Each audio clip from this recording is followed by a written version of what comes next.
Hello, मैं यश के Tiwari, retired employ, आपसे कुछ बात करना चाहता हूँ।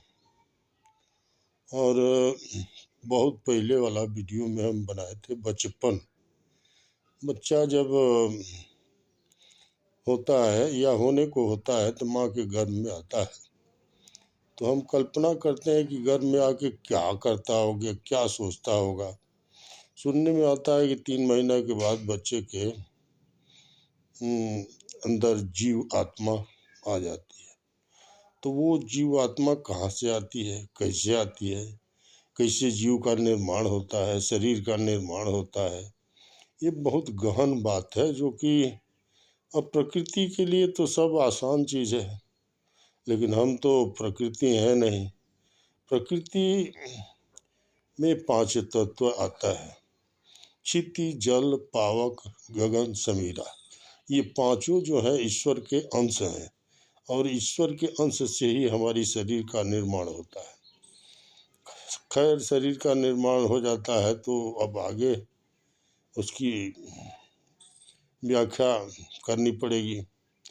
निर्माण होने के बाद सुनने में आता है कि 3-4 महीना के बाद में बच्चे के अंदर जीवात्मा आ जाती है, सोचने की शक्ति आ जाती है। तो सोचता क्या होगा, ये कल्पना करने की बात है। यही सोचता होगा कि हम कहाँ आ गए, कैसे आ गए, और क्या करना है, कहाँ जाना है। ये तो हो गया उसकी बात। अब दूसरे तरफ और भी सोचने वाली बात है, तो बायोलॉजिकल बात है, लेकिन सोचने वाली बात यह है कि उसको खाना कहाँ से मिलता है, कैसे रहता है, क्या करता है। ऐसे ऐसे करते करते उसका समय बीतते जाता है, और अपने समय पर वो माँ के गर्भ से बाहर आ जाता है। फिर भी तो वो सोचता ही होगा कि मैं क्या हूँ, कैसे हूँ, कौन हूँ, हमारे लोग कौन है, माँ बाप, घर, दरवाजा, ये सब तो बाद की बात है। उसको समझाना पड़ता है कि तुम्हारी माँ है, बाप है, भाई है, बहन है, या जो भी है। लेकिन इसमें सबसे बड़ा योगदान भगवान का है, प्रकृति का है, जो कि समझने वाली चीज़ है। इस प्रकृति को समझना मनुष्य के लिए आसान भी है और कठिन भी है। अब जो लोग समझते हैं, मानते हैं तो ठीक है, नहीं मानते हैं तो उनकी मर्जी है।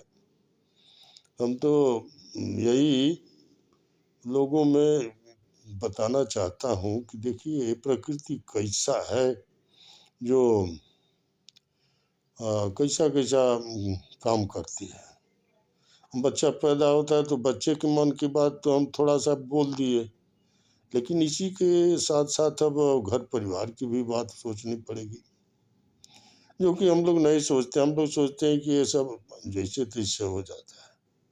बच्चा होते ही माँ के मस्तन में दूध आ जाता है पीने के लिए, दूध पीता है, और बाहर का तो कुछ खाएगा नहीं, बच्चा लोग तो दूध ही पीता है।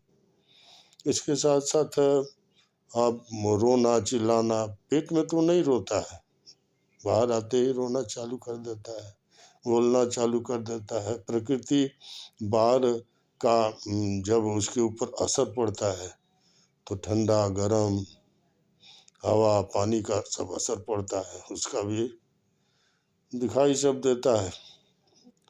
और इसके आगे भी बहुत सारी बातें हैं जो आगे चल के बताएंगे।